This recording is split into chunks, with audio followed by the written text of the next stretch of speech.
amping this Sivir's damage with strong, consistent frontline engage from the Galio and J4, I don't give INTZ much chance. It's going to be very difficult early game execution. They did get outscaled last time. Maybe this time they can find a strong, aggressive early game. And just the sheer amount of sustain between a Sylas and a Vladimir, two champions who rely very heavily on it for their trade patterns, and only a single ignite. I feel like grievous wounds are going to be crucial. On top of the fact that your damage is already low, if you ever fall behind, it just feels like you're never going to kill a Vladimir. Yeah, I mean, I think they do have good damage in the early stages, but once you really get later, you do need kind of higher amount of consistent DPS to knock these guys down, and we'll see if that ever does become a problem, because they certainly have the ability to end the game early with this style of composition. You have such powerful engage, you have such good team fighting ground objectives, and if they can get that sort of advantage and be really far ahead, you know, when that late game does arrive, they'll be fine, or perhaps they can even close it out before that happens. But it's going to be down to execution, I think, very heavily here for INTZ. And here we are, ladies and gentlemen. Detonation FocusMe 1-1 in the group so far, looking to find a win, looking to move up and contest Vega at the top of the group, while INTZ need to find a win to stop themselves from going down in the first round robin. 0-3 start would make it nigh impossible for them to make it out. It would require a real miracle for them to contest in some tiebreakers. Already seeing a bit of aggression on the level 1. Jarvan flag throw down for Vision. See what Detonation FocusMe want to do here. And as you mentioned, Shazale, a lot of eyes on the early game. Not going to connect there on the abduct. That would have actually been pretty big. Probably could have got a summoner out. I think that perhaps we could have seen Saros be a little bit more patient with that, try to make sure he was going to connect. But either way, nothing too much happening here in these early minutes at level 1.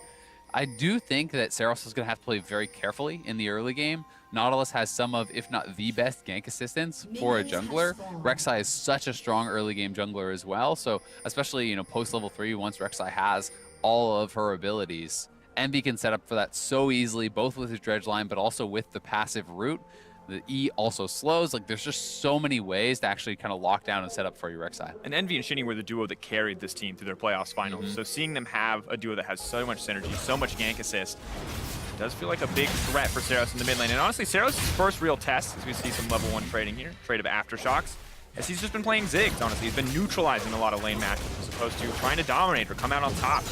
Individual leads, so we'll see more from him in this game, and stealing away the blue buff early in the game. Rek'Sai has already started top side, but it will force top to bot jungling.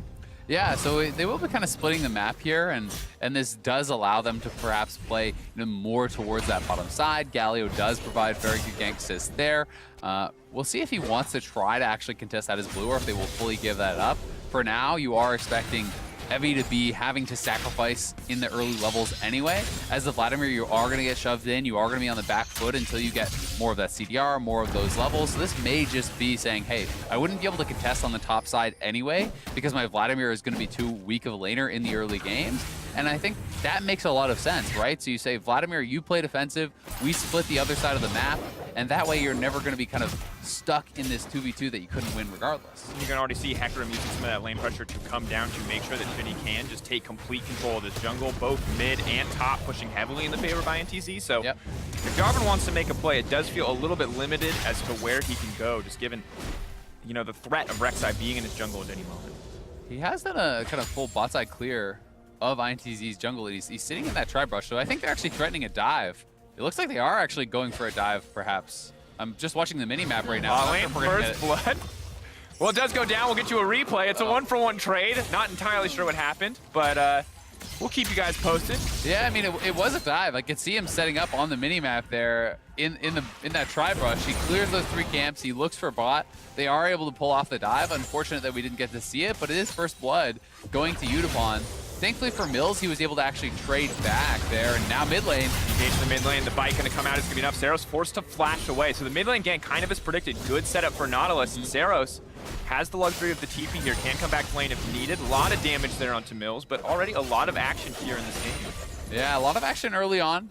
I do really like the early game planning. I like the draft. I think DFM is coming this with a very intelligent game plan. They attacked Envy's champion pool very, very heavily. And here now we will get this replay. Steel had done a full camp clear on that right side of the map. Taunt Flash does get cleansed out, but EQ through for the knockup. Udapon picks up first blood. Steel just not able to get out. Gang should have been tanking up a little bit more on that turret, because he's the one who actually started off that play. I think he could have taken a couple turret shots with his Aftershock there. And perhaps it was that Jarvan took aggro with the flag before the taunt flash came through. I'm not positive. Either way, you would have wanted to see Gang take a couple more turret shots, then the Jarvan takes aggro after that, and I think they could have gotten the first blood and gotten out scot-free. Yeah, we'll have to keep our eyes on that execution as we move further into the game. Now, both AD carries getting a kill, ultimately not too consequential, but it was Ashe losing out on multiple waves on the bottom side, so it's ultimately the biggest factor there. Yeah, and it's first blood, right? So you get the additional gold from that early kill, plus you have the additional farm, and it looks like Steel wants to threaten this once more. You know that there is no flash on either one of these members. There's no cleanse on Redbird, so there is the potential to threaten this. But for now, just kind of taking the Gromp away, Shinny will be walking down towards that bottom side, and Jarvan going to be running into him here. They go for the fight on the scuttle, but it's challenging Smite versus double longsword. Steel able to grab it away and retreat. He's going to put a much more comfortable position, though, for Mills and Redbird, is knowing they have their jungler now on the bottom side of the map. Yeah, and look at all the vision along this river, right? There's two pinks. There's also the scuttle crab that has been taken there. So a lot of vision to actually protect them. You know, in that area, they know that they are kind of vulnerable at this point in the game, that it was vertical jungling set up by DFM, and Steel and Seros now going to move in and try to remove some of that vision to keep that threat high. But still, they will have to be careful. Shinny is up a level on Steel here, and certainly you would expect him to win that duel.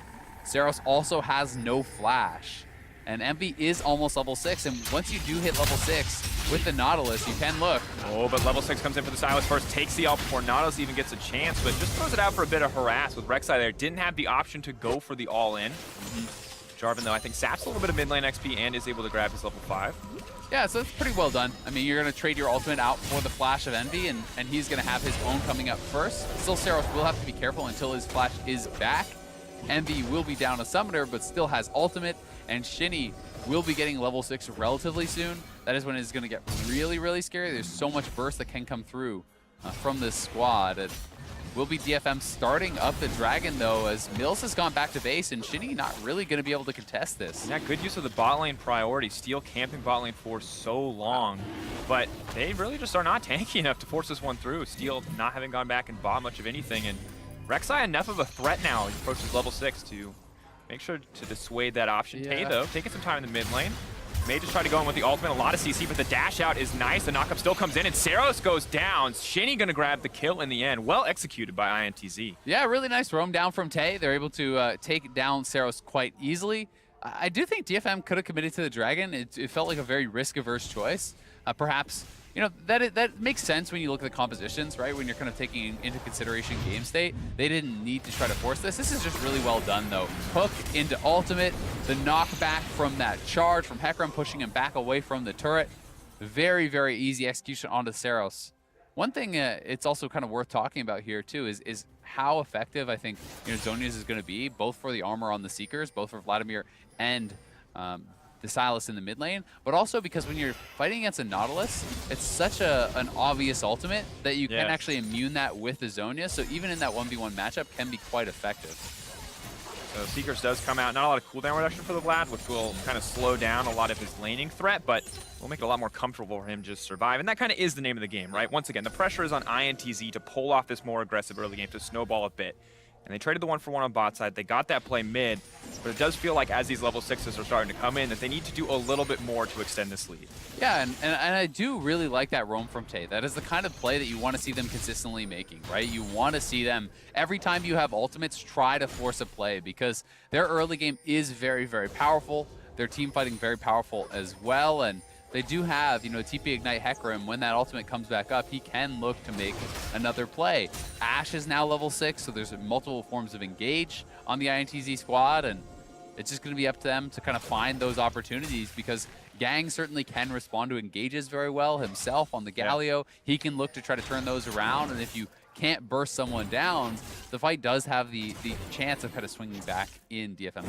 I'm curious to see how both these teams move around the map. We talked about Redbird and Gang both being guys who like to roam, who like to set up these plays map wide. And if we're not just going to see, you know, immediate aggressive plays with the power of ultimates, maybe we see a bit more map play, a bit more rotational play as both teams move around. For now, however, it seems to be, you know, slowed down a little bit. Just that one gank in the mid lane.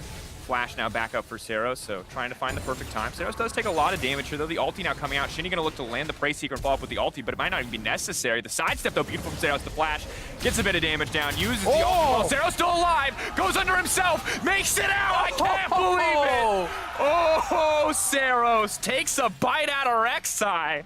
What a turn. That was so sick. The heal from Kingslayer coming through, steals Rek'Sai's ultimate, and is able to use it in combination with that turret to take him down. It looked like Seros was dead to rights, but that was a sick outplay onto Shinny. The whole thing was really all about dodging that Prey Seeker. If he doesn't dodge the Prey Seeker, he just straight up dies. And look at this initial burst from the Nautilus, very well played. Gets his full combo off onto Seros. Seros is looking very, very dead, but then the sidestep on that just barely doesn't get executed. It looked like the Prey, I don't even know, the ultimate essentially went off at the same time as the Kingslayer there. That was a very interesting interaction. It seemed like he got the heal almost before the Rek'Sai ultimate damage came through, and I think that is due to the travel time of the Rek'Sai ultimate. It seems like he reveals from the Unburrow before the damage actually came through, and in that tiny, tiny window, I believe Seros got off the Kingslayer, heals back up, barely survives it. That was crazy. Honestly, just a stunning outplay there coming in, and that's, I think, teaching a lot of people about how that interaction apparently works. Silas Main's feeling a little bit more comfortable in solo queue after that one, but yeah, just a stunning outplay for Seros, and that's such bad news now for INTZ. The good news is they get the Rift Herald, but in the meantime, they've lost the Dragon, and things are only going to get more difficult as Seros is surviving in a lane that we thought would be a source of so many kills in the early game. Yeah, certainly they were wanting that, and the first kill looked pretty easy to get. They have actually gone for the lane swap now here. INTZ off the back of that. They did grab Rift Herald, so it's going to be really close. Looks like INTZ likely will be able to get first turret, though. Puts them in a good position now, a little bit of extra gold in their pockets, and actually able to accrue a 1K gold lead despite an even score line. That will shift, of course, as this tower does go back. Tower plating still up for the Sivir as well, and a lot of solo gold actually going over to Utapon. Already has one whole completed item, and seems to be happy with the amount of attention he's been getting. Has set him up to succeed on the bottom side of the map. Yeah, just their game plan was honestly very, very intelligent. Steel being able to go down to kind of his strong lane, find the plays around that, and get the Sivir into a nice, advantageous position. So certainly Utapon set up well for success at this point in the game. You can see Steel is also going Cinderhulk. I don't think he needs to be anything other than the front line when you have Sivir, Vladimir, and the Silence. That is so much damage already. Yeah, it feels like it might be enough. Yeah, like you just need to kind of make space for those guys. And DFM now going to park Utapon mid lane. This is just about wave clear, delay the game. And Sivir can certainly do that with the Essence Reaver. Not only are you having more utility with the CDR for your ultimate, but you're constantly refilling your mana bar every time you're auto-attacking. So you can essentially infinitely wave clear here in the mid lane.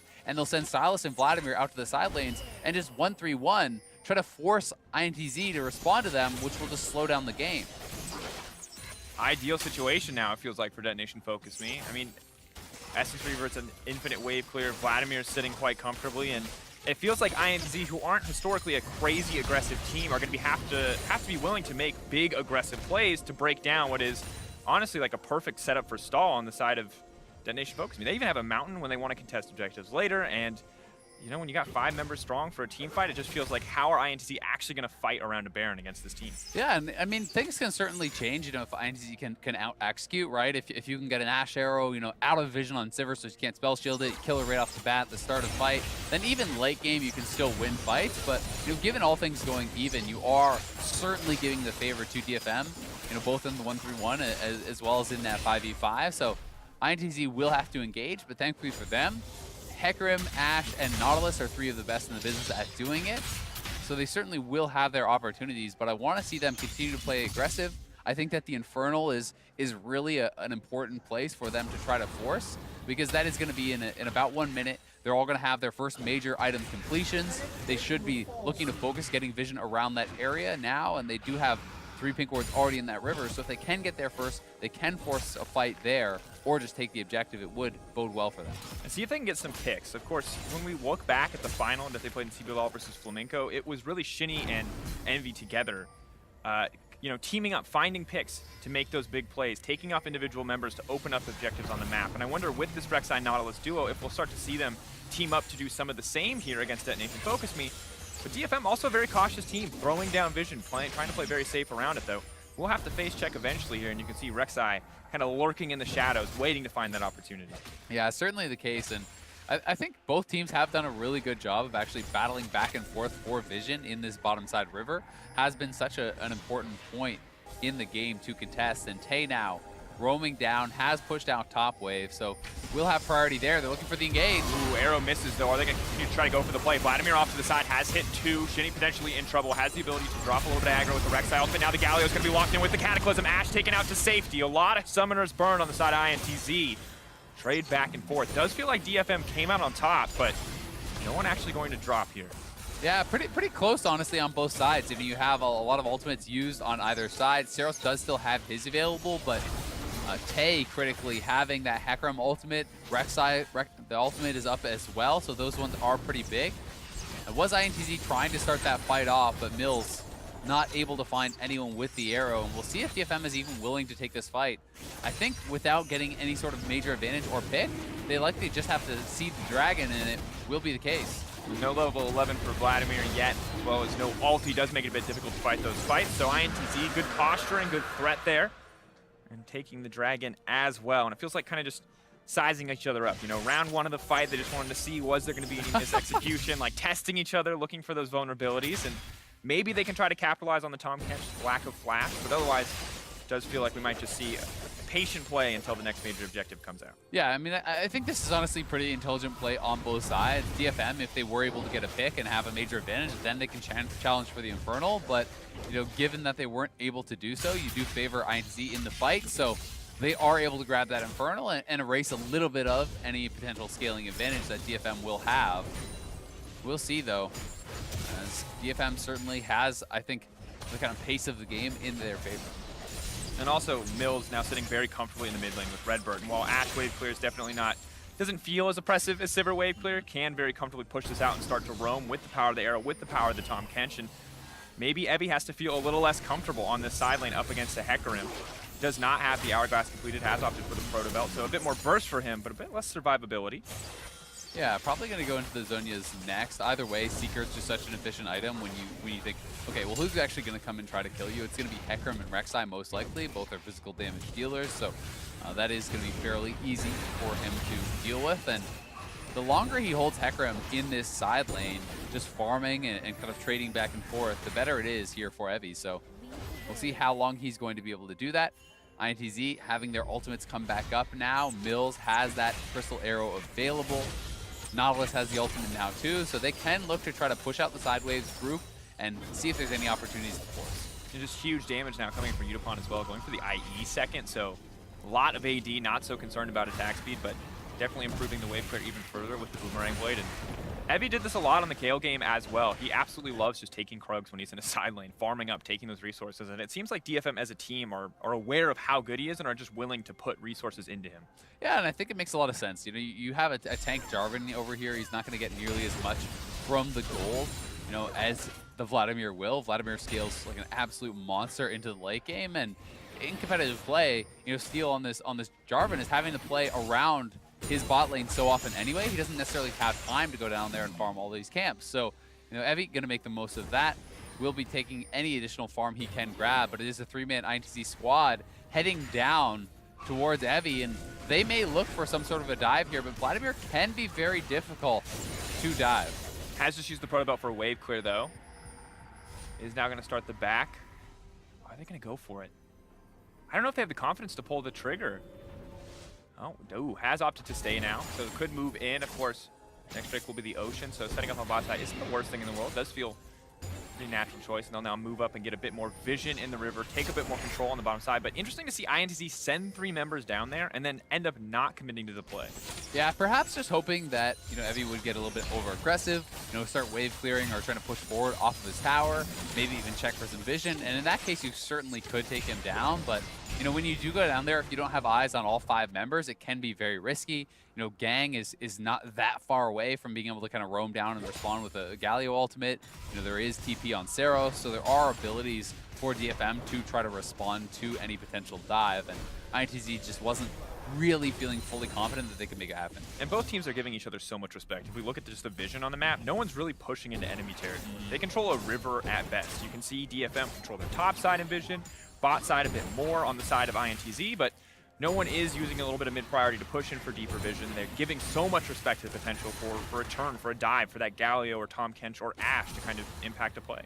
Yeah, and I think for the side of DFM, you know, defensive vision certainly is nice. You know, there's a lot of wards kind of over here on this side of the map for them. You can see, you know, they have pink wards and kind of vision wards in this area just trying to protect Seros as they're looking mid lane. You could have engaged there. Udapon taking a bit of damage. Good buffer there. Galio dash is going to take him out to safety. So far, no major cooldowns burned. But INTZ threatening. Hook not going to connect either. Envy. Feels like if he hit Udapon there, we may have seen the full commit to the fight, but both sides just backing off for now. INTZ, though, definitely have control of mid lane before Evie gets there. Seros, a lot of potential engage ultimates for him to take away if he wants to be the catalyst to get a fight started. INTZ will get mid priority here. The question is, what are they going to do with it? Yeah, they did at the very least pull, you know, the solo laners out of the side lanes and back to mid lane as DFM's bot lane looks to reset. IE is now complete for Udapon. That is a monstrously strong 2 items. Very, very expensive build, but because, you know, Udapon is not getting pressured, he's not really being forced to actually fight.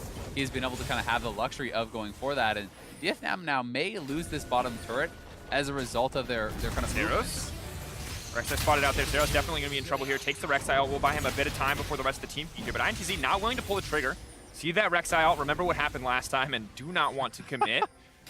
And Evie threatening on the flank as well. Just getting scarier and scarier on this Vladimir. A bit more cooldown reduction. Level 2 in the Hemo Plague.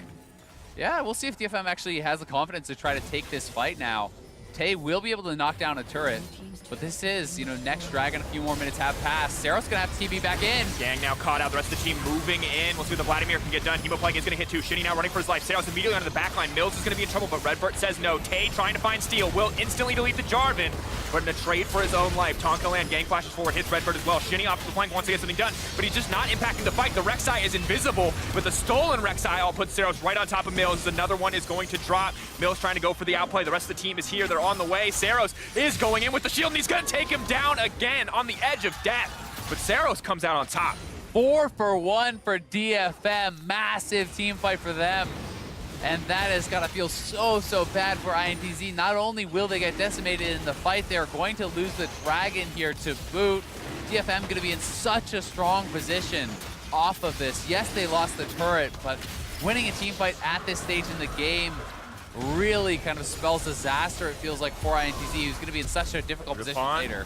Absolutely fearless. You can see the confidence right now for this Detonation FocusMe lineup, Zao. Udapon going to try to grab a mid lane tower as well. 2 items now on the Sivir, matched by the Ashe, but just gets scarier and scarier as we look back at this. Yeah, and Evie was really, really huge in that fight. You can see him charging up, being able to get that empowered Q off. Shinny is pushed out of the fight almost immediately, and Seros is doing such a good job actually kind of zoning for the rest of the team.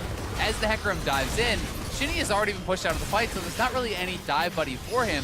So everyone is going to turn back onto the Hecarim, knocking him out as Seros is chasing Mills out. They're able to focus down the Tom Kench, and then such good use of stopwatches in this team fight really did buy a lot of time for Steel and Seros in particular to be able to have very, very effective team fights and to kind of get out of there alive, especially for Seros. And you can see how effective Vladimir was in that team fight. Evie got so much AoE damage off, and this is just going to get harder and harder and harder for INTZ. And it does feel like INTZ weren't comfortable 100% when it came to that teamfight execution. They were going to try to rinse and repeat, though. Flash away on the arrow. Shinny could be in trouble. The flag and drag forward. Shinny now going to take the tunnel back. INTZ still fishing, still looking for that opportunity. Yeah. But I mean, we really need to see Tay. If he's going to dive like that, it's got to be at the exact same time as the Ashe Arrow, as the Nautilus diving in, as the Rek'Sai going forward, right? They all have to be kind of on the same page because one member from their team is not going to be enough to kind of solo make it happen, especially through the peel that is going to be offered by Gang. And INTZ's incredible team fighting wasn't exactly what won them the finals. It was a lot of picks in the mid game, leading to advantage states, whereas DFM were very clearly the best team fighting team in Japan. Used champions where they could abuse it. Tom Kench, Kindred, where teams who were less experienced would get caught out by those cooldowns. And now you can see with the Vladimir, they're just pushing that advantage. They're shoving it in the face of INTZ, and it's only going to get harder from here. Yep, definitely is. But INTZ still a lot of time to make things happen, and a game certainly can turn on a pick, as you said, that was more how they had a lot of the success in CB LOL, and they do have a lot of ability to actually find those picks here, certainly. So we'll see. I do think they may want to try to make some of their plays happen more in the side lanes, though. As they run the heavy. The big outplay.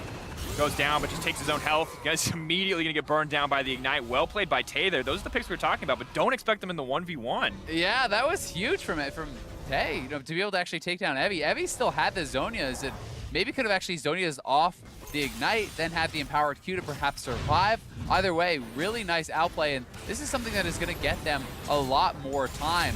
Dropping the Ignite fairly early here, so there's not a tremendous amount of healing that can actually come back through for Evie. Would have needed to try to Zhonya's there, but even then, I'm not sure if he would have survived. And just very, very well played by Tay to come out on top there, but it does feel like a bit of a fumble from Evie in those small circumstances, and now it puts the Hecarim in a very dominant position. Of course, Vladimir on 2 items, but the Hecarim kind of terrifying in that 1v1 duel scenario, especially when the Ignite is available. And Evie has to be careful because he is pretty much everything for his team's full-on 5v5. Yeah, he's definitely a very, very strong member of it. And I do think he'll be fine still in the 1v1 against Tay. He has to be pretty respectful of the all-in, but besides that, you can obviously poke away at the Hecarim and sustain and constantly harass him. So just going to have to respect that all-in. We'll see, though, if they're going to look to engage. Sunlash comes out. Jarvan going to be stunned with the Flag and Drag. Still takes him to safety. Threatening with the taunt. Gang doesn't want anyone else to follow up. And play will get disengaged. Could see the Rek'Sai come out, but feels a bit too high risk, low reward. INTZ instead will set their sights on the mid lane tower. Yeah, this is honestly really nice from INTZ, setting up vision around the Baron. Again, trying to threaten with this engage. They're not quite able to take Steel down, but they do at the very least force Seros to come back to mid lane. They got Evie out of that side lane as well, so they're trying to force the hand of DFM, trying to force them into these team fights before they really want to opt into it. And they are able to, at the very least, get some pressure off of this. But Sivir now on 3 items, PD picked up. That just makes the dive that much harder for champions like the Hecarim, like the Rek'Sai, who are now going to have to deal with that lifeline passive. And we now have, double stopwatch, or double hourglass coming out for both Evie and Sarah, so that does limit a lot of the engaged potential options. You look at Tay, relatively easy ult to stopwatch if you see it's coming. And the same is true for Envy. You already mentioned it. Nautilus's worst nightmare is someone on the enemy team having the arrows, because it just eats the cooldown. You don't get anything back. It's really interesting also to see Gang's build here going for the Righteous Glory instead of a more kind of defensive option. He is saying, all right, well, I'm one of the main forms of engage, so being able to threaten the Righteous Glory into a Justice Punch taunt, something along those lines, is pretty neat.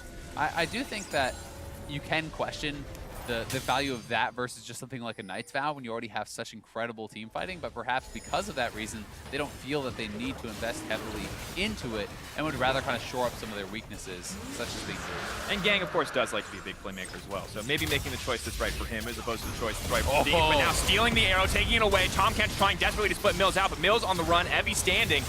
And just continue to extend the trade. The pool already used, but the rest of the team is falling apart. Mills is going to go down. Redbird next. Goes gold. Tay. But I don't think anything else is going to happen. Tay is backing off. They don't want to extend the fight. They lose 2, and they get nothing back. On the side of INTZ, DetonatioN FocusMe with a highway straight to the Baron if they want to go for it. Yeah, I think they could very easily start this up. They still have the Galio ultimate. They still have the Vladimir ultimate as well. And Gang could threaten a turn here, so INTZ going to be in a really rough position. This Baron is going down. Evie now trying to extend it. He's got the chemo play going down. Goes golden on the side of Shinmi. Vladimir will go into the pool. Will come out a little bit more damage. Shinny running now for his life. Saros wants to get it going. Hecarim on the backside. Wants to turn the play. Shinny taken down. Evie's still alive. A lot's going to come down to what Tay can do, but he's taunted up. Does get one. Looking for the second one as well. Vladimir with a bit of healing is going to get taken out. Tay now starting to pop up, but the Baron has been taken down, and Utapont has arrived to the fight. Big damage on the Boomerang Blade, but it does not connect. Redbird returns, Mills here as well, and INTZ hold on, but lose the Baron in the exchange. Yeah, it is kind of the 2-for-1 in that fight around the Baron at the end, but in the larger exchange, DFM get the Baron, got the initial kills, so they certainly come out very far ahead off of this. Utapont has to be careful. They should be able to take this turret. They're going to be able to grab it, and very nicely done to trade something back, but still DFM feels like they are very much in control of this game. Tay has been a bright spot, picking up those 2 kills on the soul laners in the team fight was very big to especially deny those Baron buffs, keep those out of the side lanes. But here it is one more time. Zero stealing the Ashe ulti. Tahm Kench in position to actually devour him up, but Redbird could not flash over the wall. Jarvan's ultimate kind of blocked him away from that, and then they fully commit to the dive onto Mills. Tay elects to try to walk up instead of teleporting, and as a result, isn't actually here in time. Then DFM just starting up the Baron 2-man. They have Gang, Saros, Evie feeling like they can win this 3v3. So they do look for the turn, and in the eventual play are able to kill Shinny and more importantly, keep him away from the Baron so DFM can finish it off. But that being said, Tay still full health, does ultimate in, and is able to clean up both of the solo laners here, Saros and Evie, both getting chopped down. Just the longer that Hecarim stays in the fight, the more terrifying he gets. The Rampage stacks, the Conqueror as well, but very fortunate that they were able to make it out in time, that they had the Tahm Kench, the Ashe coming in there as well. You can now see them returning to mid lane. Try and hold here against the Baron. Will be very difficult for them to do anything to the empowered cannon creep. Don't have a ton of range, but it looks like DetonatioN FocusMe not opting to step forward to try to protect it. Mills will get to take that one for free. One hit on the tower.